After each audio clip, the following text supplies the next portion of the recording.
My parents threw me out just because I was dating someone from another country. Years later, they came back acting like nothing happened, asking me for money. The twist?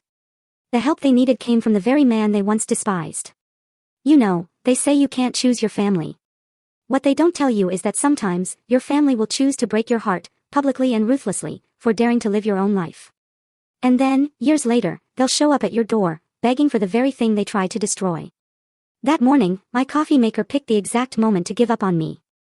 I stood in my tiny kitchen, work badge in one hand, a useless spoon in the other, staring at the dead machine like its betrayal felt personal. My phone kept buzzing on the counter, a relentless assault of messages from my mother. Each one was urgent, dramatic, and somehow still vague, like she wanted me nervous but didn't have the courtesy to actually inform me. I finally turned it face down, because I knew. Christmas. It was always Christmas that dragged the old stuff back up. So, let me rewind for a second. My name's Arden, and I grew up in a family where my younger sister was treated like a shiny trophy. Me? I was the person hired to hold that trophy steady for photos. My parents loved to claim they were fair, which was hilarious in the way a really bad joke is hilarious when you're too tired to argue. If my sister brought home average grades, my dad would beam like she'd cured a disease. If I brought home straight A's, my mom would just say, "That's nice, honey," and immediately ask if my sister had eaten. They never said, "We like her more," because people like that don't say the quiet part out loud.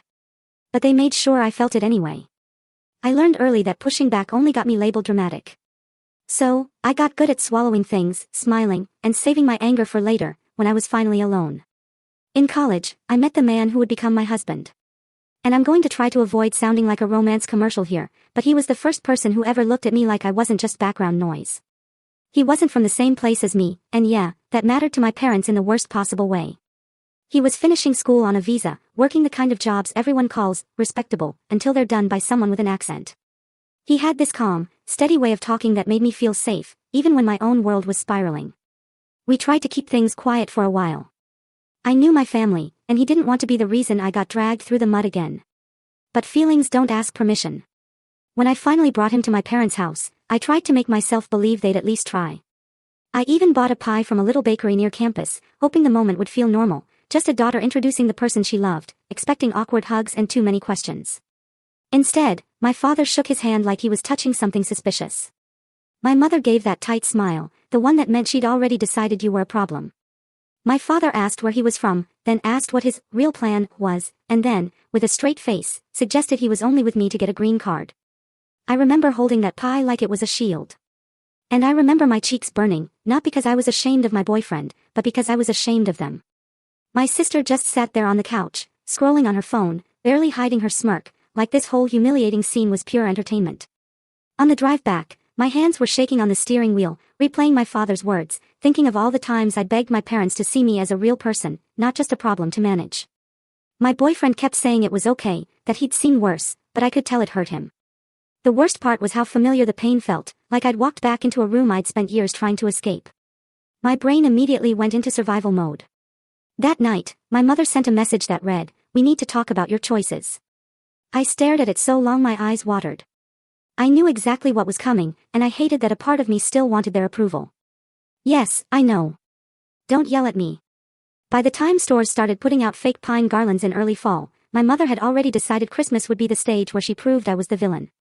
She texted little reminders like, "We're keeping things simple this year," which sounded harmless until you understood her language. Simple always meant controlled. My father called once, not to ask how school was going or how my job search was going, but to say very casually that bringing my boyfriend to family events was going to make people talk. People, meaning their church friends, their neighbors, the random aunties who treat gossip like cardio. I said, maybe a little too sharp, that I didn't care what people thought. My father went quiet in that way that means he's about to punish you emotionally. Christmas Eve rolled around. My parents insisted we do dinner right after service, the same routine they'd forced on us forever. And I was told point blank that I should come alone. My mother didn't even pretend it was about space or timing.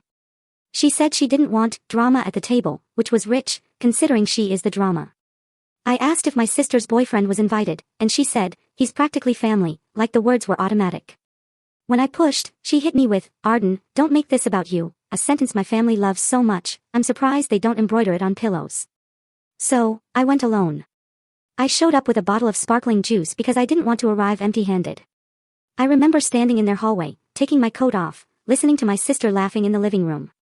I walked in, and there he was, her boyfriend, sitting right next to my father like they were already related, wearing one of those sweaters people wear in December because they want to look wholesome.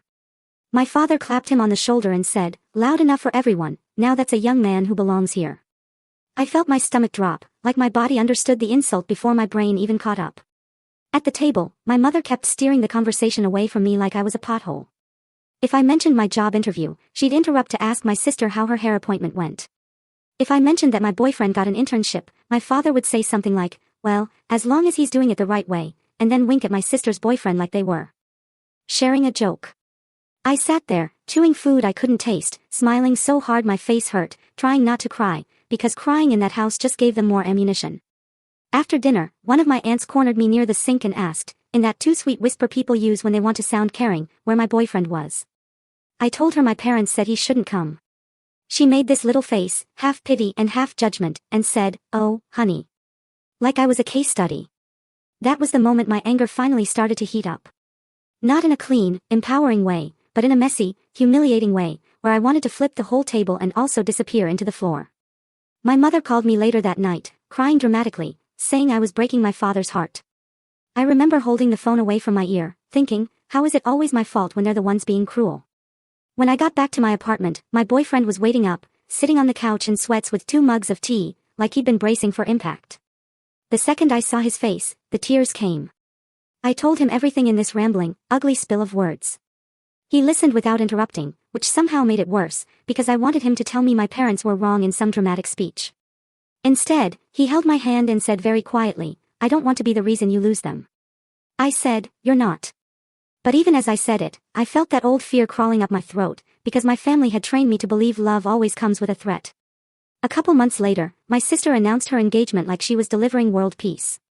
My parents reacted the way they always did when something good happened to her, like it validated their entire existence. They hosted this big celebration after church, with folding tables covered in red and green decorations, even though it wasn't even December yet. Apparently, the whole community needed to see how blessed they were. I went because I still had that stupid habit of showing up hoping for scraps. And also because if I didn't go, my mother would tell everyone I was jealous and ungrateful, and I didn't have the energy to fight that rumor marathon. The room was packed with people who acted like they'd personally raised my sister.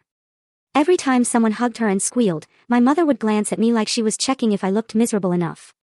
My sister's boyfriend stood beside her, smiling like he'd won a prize. My father couldn't stop talking about how traditional and right everything felt. He made a little speech, the kind with forced emotion, and he actually said out loud that he was proud his daughter chose someone who belongs here, someone we know the right way. I felt my jaw tighten so hard it hurt. Everyone knew I was with my boyfriend by then. Everyone knew he wasn't there because my parents didn't want him there. And my father still chose to perform that line like it was innocent. My sister found me near the back of the room later, holding a paper cup and pretending I cared about the dry cookies. She smiled at me in that way that looked sweet from a distance and felt like a slap up close. She leaned in like she was sharing a secret and said, "It's crazy how different our lives turned out, isn't it?" I said, "Congrats," because I was trying to be mature. She added, softer, "At least mine makes sense." I swear I saw something almost excited in her eyes, like she was watching for my reaction the way kids watch a firework. I wanted to say something sharp back, something that would cut, but I could already hear my mother's voice in my head, telling me I was dramatic. So, I swallowed it. And that was probably my biggest mistake in the long run. On the way home, I couldn't stop ranting in the car. My boyfriend listened, and then he asked gently if I wanted to take a step back from my family for a while. Not forever, not in some dramatic burn the bridge way, just a boundary, a pause, a chance to breathe. And I wanted to say yes immediately, but instead, I spiraled. The thought of stepping away made me feel like a failure, like I couldn't handle my own parents, like I was weak. I know how that sounds. I told him I'd think about it. That night, I lay in bed staring at the ceiling, feeling this awful mix of anger, sadness, and a jealousy I hated admitting even to myself, because it wasn't jealousy of her relationship, not really. It was jealousy of how easily she got to belong. A few weeks after that party, something shifted in me. I started spending more time with my boyfriend's family, and the contrast was brutal. They asked me questions about my day and actually waited for answers. They laughed at my jokes like they liked me, not like they were tolerating me. His parents invited us over for dinner, and nobody acted like his presence was an inconvenience or a scandal. I remember sitting at their table and realizing my shoulders weren't tense for once, and it made me want to cry in this embarrassing, grateful way. My boyfriend tried, too. He sent my parents a small gift for the holidays, something neutral and respectful. My father returned it unopened. My mother sent a message saying, "Stop pushing." Like basic decency was harassment. I watched my boyfriend's face when he read it, and I felt this cold, protective rage. He didn't deserve to be treated like that. And neither did I. And I finally started to wonder how much longer I could keep pretending this was normal.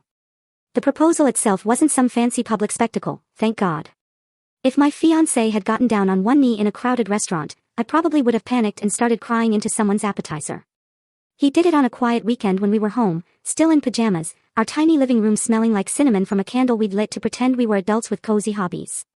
He said he wanted to choose me officially, in a way nobody could take away. And I said yes so fast I almost knocked him over. I laughed and cried at the same time, which was not cute, it was more like an overwhelmed animal noise, and he looked relieved, like he'd been holding his breath for months. I made the mistake of posting a simple photo of my hand on a social media app later, because I wanted, for 1 second, to feel like other people feel when they share happy news. I got comments from friends, messages from classmates, even a couple of coworkers. And then there was the silence from my parents. The silence lasted long enough to become its own message. 2 days later, my father called. He didn't say hello. He didn't say congratulations. He said, "We need to talk about this before you embarrass us." My stomach clenched, and I knew exactly where it was going. He said the church community was already asking questions, that my mother was getting looks, like that mattered more than my actual life.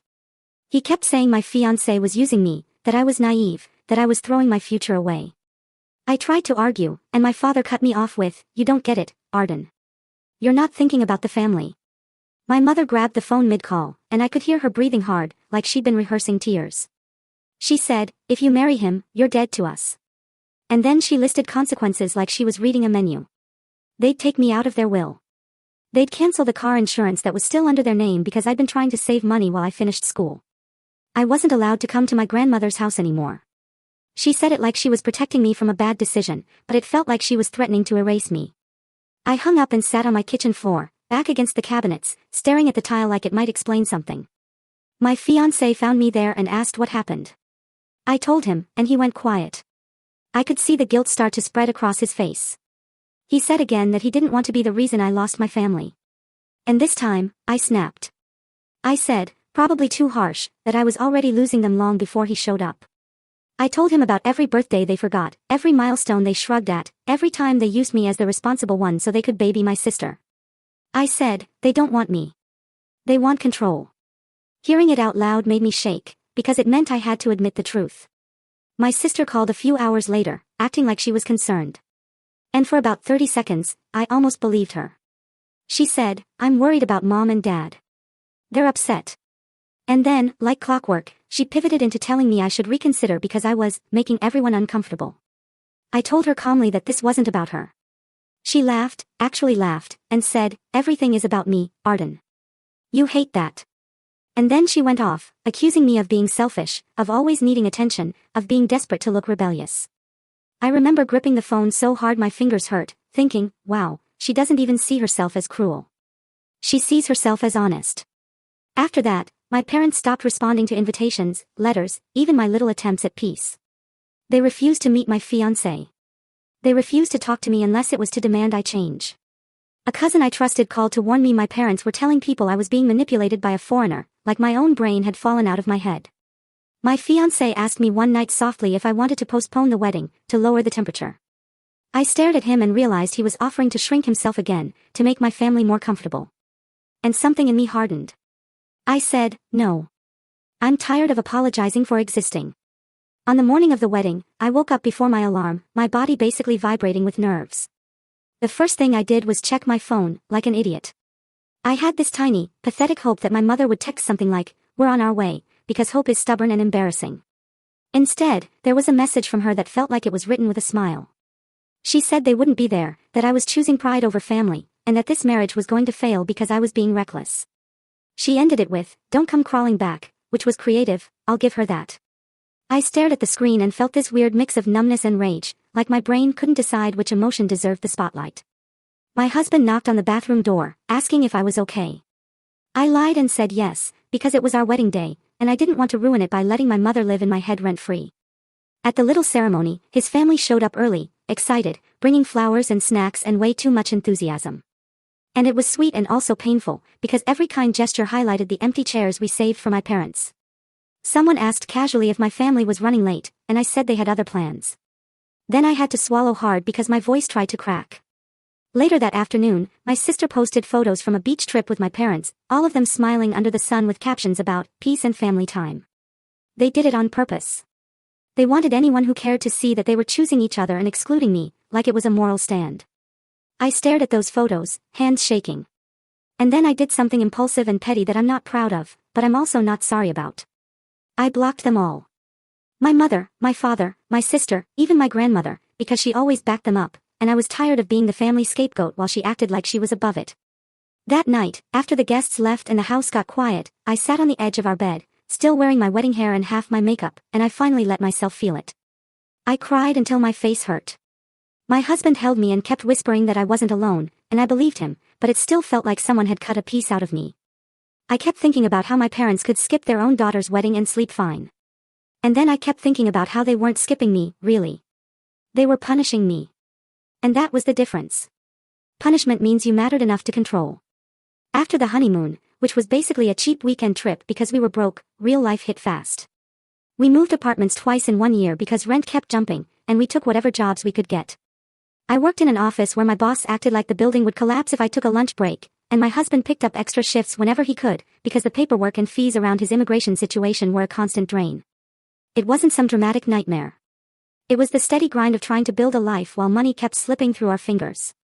We argued about stupid things like groceries and utility bills, and then we'd apologize and make up, because we were both exhausted and trying. Every holiday season, my mother would try to creep back in through distant relatives, like sending messages through my aunt or having my grandmother leave a voicemail that sounded like a prayer and a threat at the same time. I didn't respond. I told myself I was protecting my peace. Some days it felt true. Other days it felt like I was grieving someone who was still alive. 7 years went by like that, quiet on their end, loud in my head. And I honestly thought the story would end there.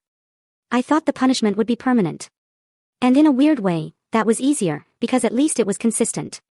Those 7 years were a blur of normal stress, the kind that doesn't make headlines but still ages you. We saved in messy little ways, like cutting subscriptions, skipping vacations, buying secondhand furniture that looked fine until you sat on it and heard a terrifying crack. We drove 2 used cars that both had their own personalities, and by personalities, I mean weird noises and dashboard lights that popped on at random like they were trying to keep us humble. I got promoted once, not because anyone cared about my dreams, but because I was dependable and my boss loved squeezing extra work out of people who didn't complain enough. My husband finally got stable work in his field. And when I say stable, I mean we could breathe a little. Not like we became rich overnight. Eventually, we bought a small house, the kind with a yard you have to fight weeds in, and a mortgage that stretches out for 30 years like a sentence you sign willingly. The day we got the keys, I sat in the empty living room on the floor and laughed and cried at the same time, because it hit me, my parents had missed every step that led there. They missed my late nights studying. They missed the job interviews. They missed the months where we were counting coins for groceries. They missed all of it, and they chose that, because their pride mattered more. A cousin kept me updated sometimes, not in a dramatic way, more like casual gossip. And I let it happen, because I'm human and curiosity is a disease. I heard my sister had her big wedding, the one my parents paid for, with matching outfits and long speeches about family values. And I heard she posted photos like she was in a magazine. I heard my father brag to anyone who would listen about gaining a real son-in-law. I also heard the marriage wasn't as perfect as it looked, but I didn't know details, and I told myself I didn't care. I cared a little. I'm not going to pretend. When someone spends years acting like you're the mistake, you want proof the universe isn't rewarding them for it. Once in a while, late at night, I'd scroll old messages from my mother like a masochist, just to remind myself why I stayed away. It wasn't that I missed them as people. I missed the idea of parents, the idea of being claimed and loved without conditions. But every time I pictured going back, I also pictured my mother crying on purpose, my father with his cold voice, my sister with that smile, and my stomach would knot up like it was warning me. So, when my grandmother called out of nowhere one afternoon, her name lighting up my screen like a ghost, I froze. I almost let it go to voicemail, because what good had ever come from that family reaching out? But then I answered, because I'm still me. Her voice sounded smaller than I remembered, but the entitlement was the same. She didn't ask how I was. She didn't ask about my house. She said, "You need to unblock your parents," like she was telling me to pick up milk. I said, "Why?" And she sighed like I was being difficult on purpose. She told me something was happening with my sister, something serious, and that my father needed to tell me himself. She kept saying, "This affects all of us," which is a weird thing to say if you actually care about the person you're calling. And then she slipped and admitted her own house was tied to it, because she co-signed and put her house up as collateral. My throat went dry, because that sounded like money trouble. And money trouble is the only language my family suddenly respects. I asked for specifics, and she dodged. That made me suspicious, because if they were truly victims, they'd be desperate to show me proof, not desperate to hide details. Still, I unblocked them. I stared at their names on my phone like I was opening a door I'd nailed shut. And I waited a full day before calling, because part of me wanted to see if they would reach out first, if they'd actually miss me, or if they'd wait for me to do the emotional labor again. They didn't. When I finally called my parents, my father answered on the second ring, like he'd been sitting there staring at his phone, waiting. There was this long silence where neither of us knew how to start. He didn't say my name at first. He said, "Hello," like I was a stranger, and technically, I was, according to him. I said, "It's Arden." And he said, "Yeah." And then another silence. I could hear my mother's voice faintly in the background, like she was hovering and coaching. My father cleared his throat and launched into a story without any warmth, which was also very on brand. He said my sister's husband had left and blocked everyone, and that he took money with him.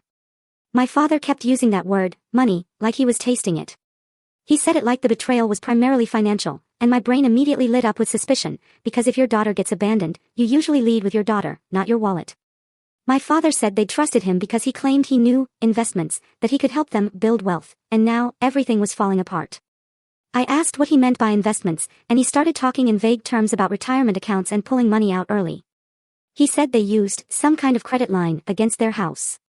He tried to sound like a victim of genius manipulation, but there were these little pauses where you could tell he was picking words carefully, like he was editing out something that made him look worse. When I asked why they hadn't called the police, he said, "It's complicated." And the way he rushed past it told me complicated meant signatures and paperwork, and my grandmother signing things she didn't understand. It wasn't even the words. It was the way he avoided that question like it was radioactive. Then he did something that made my skin crawl. He apologized. Sort of. He said, "We were wrong about your husband," in this flat voice that didn't match the weight of what he'd done. And then he immediately followed it with, "We need to come together as a family now." It felt like he was handing me a fake apology as a key to unlock my bank account. And I hated how quickly my chest tightened, because a part of me still wanted that apology to be real. The call ended without any real details, my father insisting we talk again soon, and me saying I'd need proof of what happened. After I hung up, I sat at my desk staring at my computer screen without seeing it.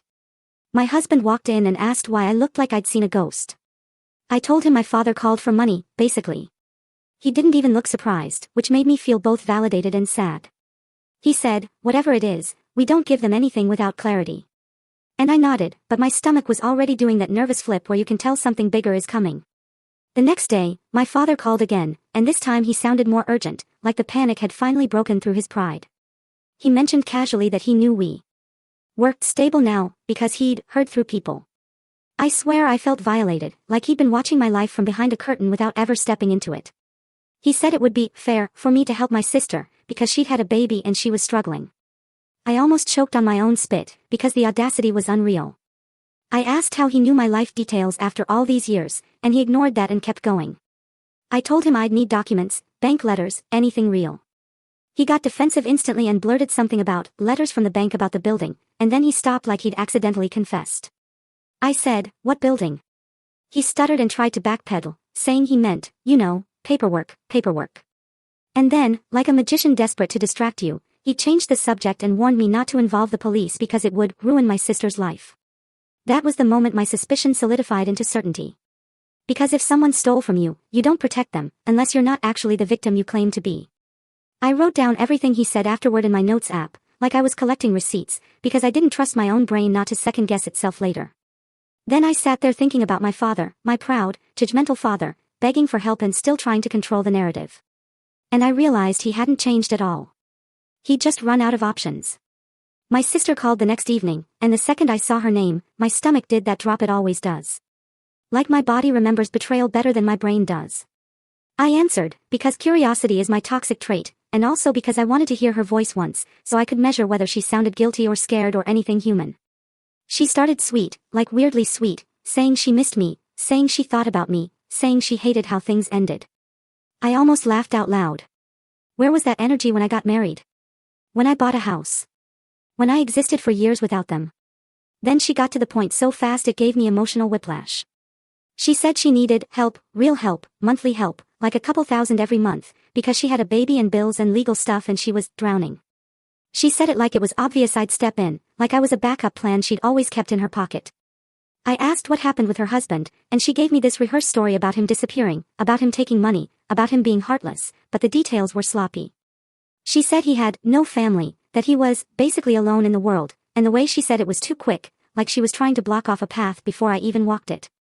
I asked why she didn't go to the police, and she got defensive, saying she didn't want the father of her child to have a record, like she was protecting him. I said, so, he did something criminal, but you're protecting him. And she snapped, it's not like that. And then she corrected herself mid-sentence, like she realized she'd stepped on a crack in her own story. She started talking about how complicated relationships are, how people make mistakes. And then she slipped and said, he didn't disappear exactly. He left because he had a thing going on. And then she rushed into anyway, like the word anyway could erase what she'd admitted. I sat there in my office chair, gripping my phone, staring at the wall, and I felt this wave of anger so hot it made me dizzy. Not because she was lying, but because she was doing it with the same confidence she used when we were kids. The same confidence that came from knowing my parents would back her up no matter what. She tried to turn it into a guilt trip, saying if I cared about family, I wouldn't ask so many questions. I'd help. She literally said, stop interrogating me, which was wild, because she called me for money, not the other way around. I told her, I'm not sending you anything until I know the truth. She went quiet for a second, and then she started crying, except it didn't sound like real crying. It sounded like acting. She said I was cruel, that I was punishing an innocent baby, that I was jealous. Jealous, of course, because she still couldn't imagine any universe where I had boundaries that weren't motivated by envy. I asked her calmly if our parents were asking her for money, too. And she said, they're helping as much as they can, and I heard the lie in her tone like a squeak in a cheap door. When the call ended, my hands were shaking. My husband walked in with a bowl of leftovers, took one look at me, and said, what did she ask for? I told him, and he sat down slowly, like he needed a second to process the audacity. He said, they cut you off for years, and now they want you to fund their mess. And I nodded, because that was exactly it. And then he said something that stuck with me. If they were telling the truth, they wouldn't be afraid of you seeing paperwork. I knew he was right. But I still felt that pull, that old conditioning, the idea that if I didn't help, I was the bad daughter, the bad sister, the bad woman. It's amazing how deep family programming goes, even when you know it's toxic. So, I called my parents back, and I said I wanted the full story, with dates, with receipts, with whatever they had. My father got sharp, like I was being disrespectful. My mother started crying in the background, saying I was attacking them during a crisis. And I realized in that moment that this wasn't going to be some clean conversation where they admit wrongdoing and we heal. This was going to be a fight. I called my cousin after that, the one person who'd always been kind to me in small, quiet ways, and I asked straight up what was going on. At first, my cousin tried to stay neutral, saying my parents were stressed and my sister was overwhelmed. And then I started listing the contradictions like I was reading from a script. And I heard my cousin exhale. That exhale was basically a confession. My cousin said there were bank letters at my parents' house, not one or two, but a stack. And they weren't about my sister's husband at all. They were about a property, not their house, something else. My cousin said the letters had words like default and sale on them. My throat went cold. I asked what kind of property, and my cousin hesitated and then said something about a small commercial building my father bought, supposedly as an investment. An investment. There it was again. That word my father kept tossing around like it was an excuse. I called my parents back immediately, and my father answered like he knew I was coming in hot. I said, what building? My mother started yelling in the background before my father even spoke, saying my cousin had no right to talk to me, saying people were trying to turn me against them. I said, you already did that. And my father snapped, watch your tone. Even in crisis, he couldn't help himself. He still wanted control, still wanted me to play the obedient daughter role. I told him I knew about the bank letters and the property. And there was this pause. This long, heavy pause where I could almost hear him deciding whether to keep lying or not. My mother started crying louder, saying I was attacking them when they were desperate. And then she said something that made my blood boil. If you loved your sister, you wouldn't be doing this. Like love equals silence. Like love equals letting them manipulate me. Then my grandmother texted me, not calling, texting. Like she didn't want to risk her voice being heard on speaker. She wrote, "We didn't tell you the truth about him having no family because your father said you'd call his people and make it worse." I stared at that message so long my eyes went blurry, because it was the clearest proof I'd gotten so far that they were actively hiding things. They lied on purpose, as a strategy, not as an accident. I sent one message back to my grandmother asking what she meant, and she didn't respond. Classic. She always wanted to stir the pot and then pretend her hands were clean. My pulse was loud in my ears. My husband came into the room and asked if I was okay. I told him, "They're lying." And he said, "I know." Like he'd never doubted it. He offered to call a lawyer friend just for advice. And I almost said yes. But then I stopped myself, because I could already hear my father accusing me of trying to ruin my sister if I involved anyone official. I hated that. Even after years of distance, my father's voice could still reach into my brain. So, I did it the messy way. I called again and again, and I refused to hang up until my father said the truth. I told him I wasn't sending money. I wasn't offering emotional comfort. I wasn't playing the family mediator role unless he stopped talking around the facts. I said, "Tell me what you actually did." And for the first time in my life, my father sounded tired. Not angry, not superior, just tired. He said quietly, "Fine. You want the whole truth." And my mother screamed, "Don't." Like truth itself was the enemy. I sat back in my chair, heart pounding, and I said, "Yes, the whole truth." My father started talking fast, like if he got the words out quickly enough, they wouldn't sound as bad. He admitted he bought a small commercial building because he wanted to do investments like my sister's husband talked about. He said he wanted something that could bring in rental income, something to leave behind, something that would make him feel like a successful provider. And I know that desire, I get it in theory, but the way he said it, it wasn't humble. It was pride. Like he deserved a shortcut to wealth because he'd always considered himself the smartest person in the room. He admitted they pulled money out of a retirement account early and paid penalties, and they took a credit line against their house. My stomach turned, because that wasn't a small mistake. That was a huge, reckless gamble. He said the plan was to renovate the building and lease it out. But costs kept climbing. Contractors kept asking for more, and things got delayed. He said my sister's husband warned him to slow down, to stop spending, to get real estimates, and my father ignored him. He said it like advice was an insult. Then he slipped into blaming, because he did. He said something like, "It all started because of him," meaning my husband, somehow. And I cut him off so hard my voice surprised even me. I said, "No, you did that. You chose that." There was this silence where I could tell he wanted to argue but couldn't find a clean angle.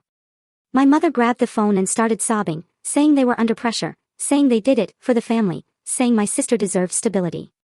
Then she said, in this broken, chaotic rush, that there was more, that my sister made a mistake.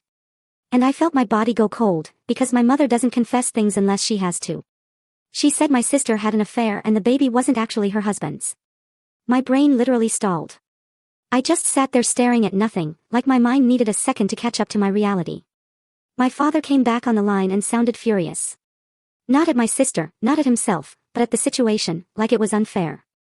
Life had consequences. He said my sister's husband didn't steal anything. He left. He demanded a paternity test. He demanded a divorce. And he refused to be involved in the building renovation because why would he fund the project of a man who treated him like trash? My father admitted he'd expected him to work for free on weekends, to help manage paperwork, to fix things. And when he refused, my father took it personally. And then my sister grabbed the phone and started screaming, hysterical, accusing me of forcing it, like I was the one who created the mess by asking questions. She yelled that I always ruin things, that I always make everything about me. And I could hear my mother's voice trying to calm her down like she was soothing a child who threw a tantrum in a store. It was so familiar it almost made me numb. My father said the building loan was in trouble, that payments were behind, that the bank was sending notices, and that my grandmother's house was tied into it, which is why my grandmother called.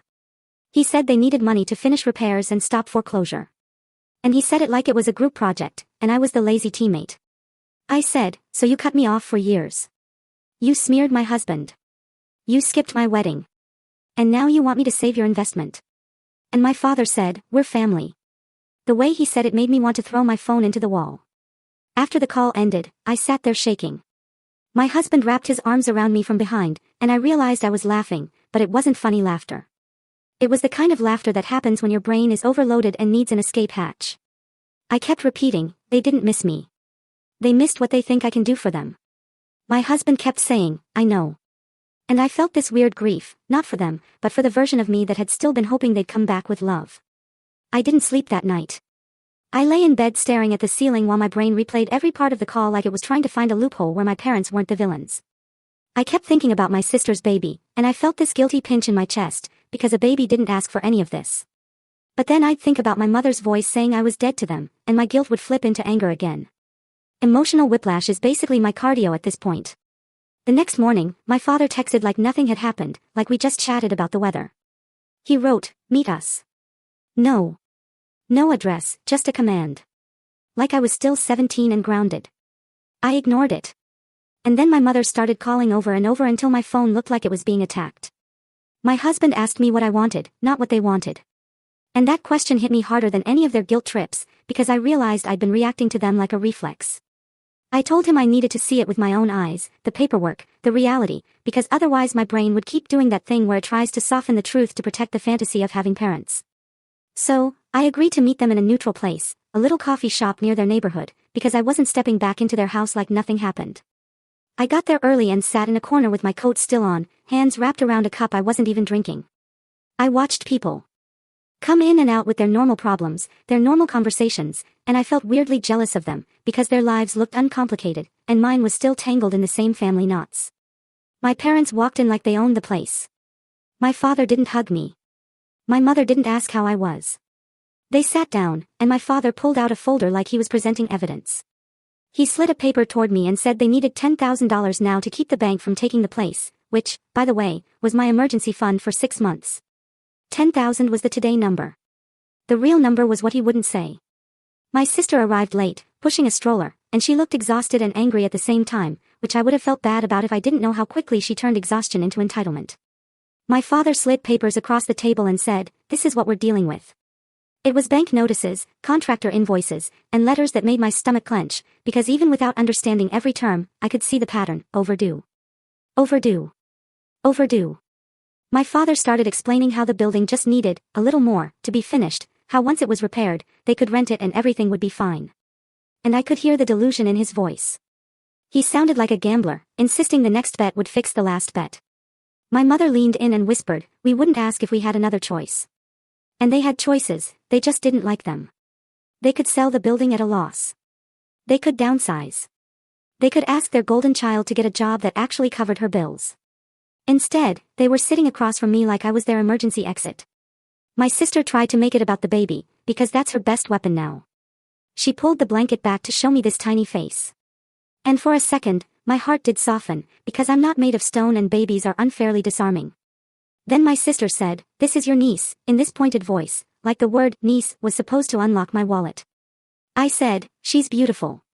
And my sister immediately said, so help us, like she couldn't even wait for the compliment to land. My father asked flat out for a loan, not a gift, he said. A loan. Like adding that label made it reasonable. He threw out numbers in his head, and I cut him off and asked for a specific amount. And he hesitated, because he didn't want to say it out loud. When he finally said it, my stomach flipped, because it was an amount that would wipe out our savings and then some. My husband wasn't there because I wanted to handle it alone. But in that moment, I wished he was, just to ground me. I told my father I couldn't do it. He got red in the face and said, you can, like my no was a temporary inconvenience. My mother started crying again, and my sister rolled her eyes like tears were a tool she'd seen used 1,000 times. My father looked at me and said, if you do this, we can put the past behind us.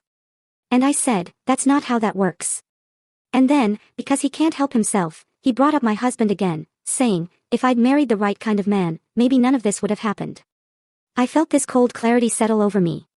Even now, even while asking for help, he needed to remind me I was still wrong in his eyes.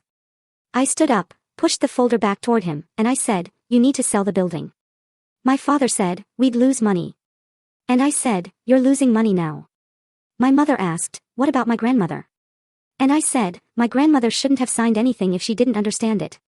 And that sounded harsh even to me, but I was so tired of being responsible for everyone's bad decisions. My sister hissed that I was cruel, and I said, no, I'm finally being realistic. And then I walked out, heart pounding, and I sat in my car for a long time with my forehead on the steering wheel, shaking, because even when you choose yourself, it still hurts.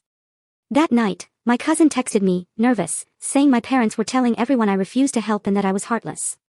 I almost threw my phone across the room. It was like they couldn't even lose privately. They had to perform victimhood publicly. I asked my cousin one thing. Did my sister's husband steal anything, or was that just my father's story? My cousin replied with 3 words. He didn't. And my stomach dropped even though I already knew. Against my better judgment, I reached out to my sister's husband. Not in some dramatic way, just a simple message asking if he could confirm what happened, because my parents were spinning stories and I was being dragged back into it. I expected him to ignore me. Instead, he replied within an hour, and his message was so calm, it almost felt unreal. He said he never stole a cent from my parents. He said my father begged him to help fix the building, to handle contractors, to put his name on things, and he refused because he wasn't going to drown for someone who treated him like dirt.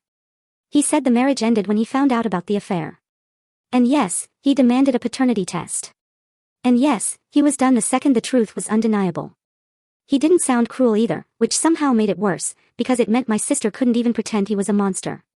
He said he tried to keep things private, but my parents started telling people he was a thief, and he wasn't going to carry that lie. He offered to forward me a couple messages from my father where my father basically admitted the building was their responsibility. I stared at my screen, feeling this weird mix of satisfaction and nausea, because being right didn't feel good. It just felt heavy. I asked him carefully if there was any reason my parents were so terrified of police involvement, and he said, because they'll have to explain the loans and the paperwork, and they don't want anyone looking too closely. He said it like it was obvious. He also said my sister was pushing for money because the baby's father was unreliable and mostly working temporary jobs, and my sister was furious that her approved life didn't protect her from consequences. I could practically hear my sister screaming at the universe through his calm sentences. When I told my husband about the conversation, he didn't gloat. He just looked sad for me. He said, they built their whole identity around being right, and now being right is costing them everything. I nodded. And for a second, I felt that old urge to swoop in and rescue them anyway, just to prove I wasn't like them, just to prove I was good. Then I remembered my father's face in the coffee shop when he brought up my husband as an insult, even while asking for help. And my urge died. I texted my parents one last time, not to argue, just to set a boundary. I said I knew the truth.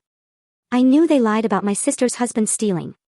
I knew the building was their gamble, and I wouldn't be funding it. I told them they needed to stop telling people I was the reason they were suffering, because I wasn't.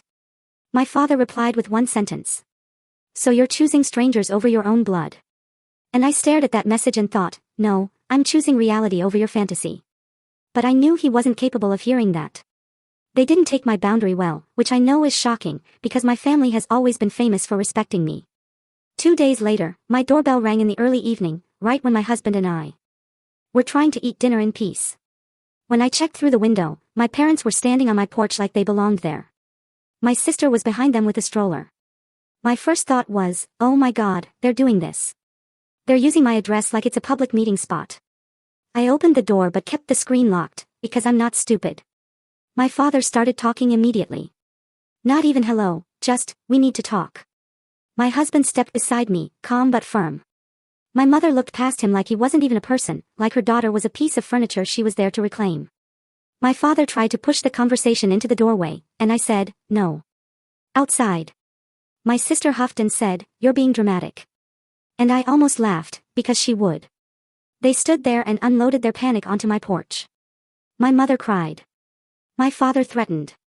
My sister acted offended that I wasn't grateful for her presence. My father said the bank was moving forward, that they had days. That my grandmother was calling non-stop. And he said it all like it was my responsibility to absorb. My mother said, we raised you. And I said, you raised me with conditions. My father snapped, don't start. And my husband said quietly, she can start if she wants.